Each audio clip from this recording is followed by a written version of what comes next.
राम राम ने सीताराम बन्या रहेजो वीडियो में अंत सुधी जय खोडियार में मारा बधाई भाई ने तो आ वीडियो में सपोर्ट करजो, लाइक करजो, हेल्प करजो, भूलता नहीं मारा भाई। सपोर्ट ने बहुत जरूर से અને અંત સુધી વિડીયોમાં બન્યા રહેજો। આજે તમને અમારી વાડી બતાવીશું।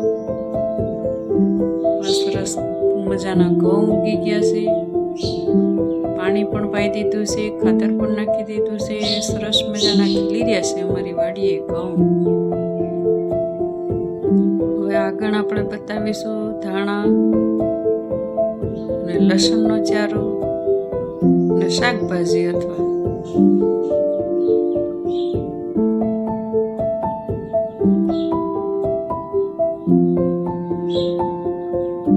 અમારા શાકભાજી છે, ફુલાવર છે, ગવાર છે।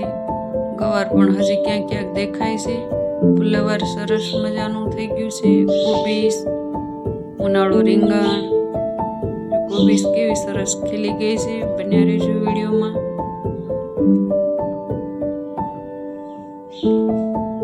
આ ફુલેવાર આવી ગયું છે।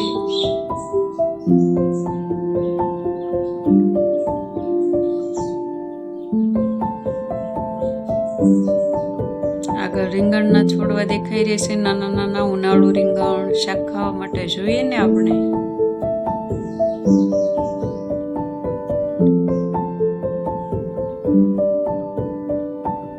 આ સામે દેખાય છે રીંગણીના છોડવા છે, મોટા મોટા। એમાં તો રીંગણા આપણે ઉતારવાના છે અત્યારે। હવે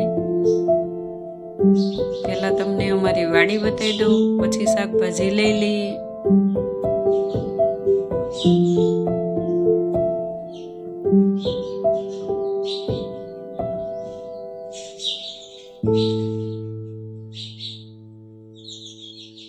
હવે આપણે લસણ ને ધાણા બાજુ જઈ રહ્યા છીએ। બન્યા રહેજો વિડીયોમાં।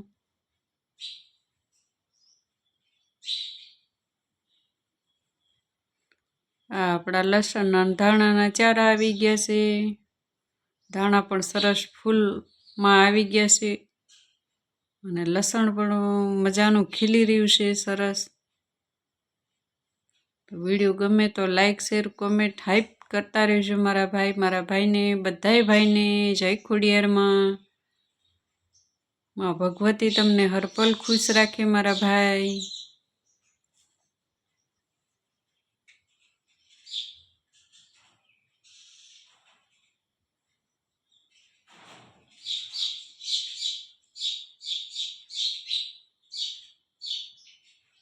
અને આવો નવો સપોર્ટ આપતા રહેજો મારા ભાઈ। તમારા સપોર્ટથી હું ખૂબ આગળ વધીશું। માં ભગવતી તમને હરપલ ખુશ રાખે મારા ભાઈ। સપોર્ટ માટે આપનો ખૂબ ખૂબ આભાર। સૂર્યનારાયણ પણ હવે એના માના ખોળામાં જઈ રહ્યા છે। હવે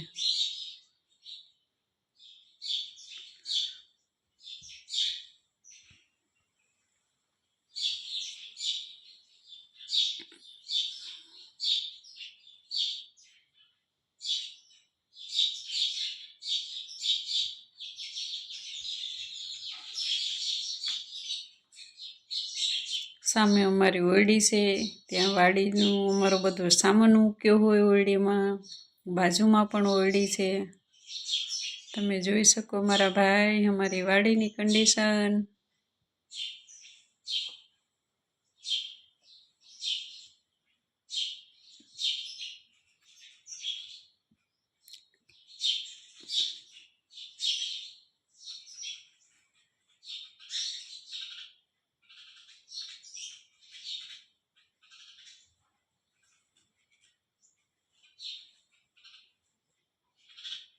આમાં અમારે ખેતર ખાલી થઈ ગયું છે। આ ખેતરમાં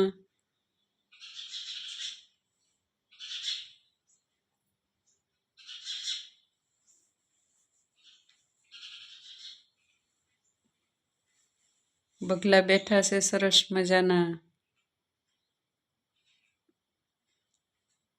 અંત સુધી બન્યા રહેજો મારા ભાઈ વિડીયોમાં।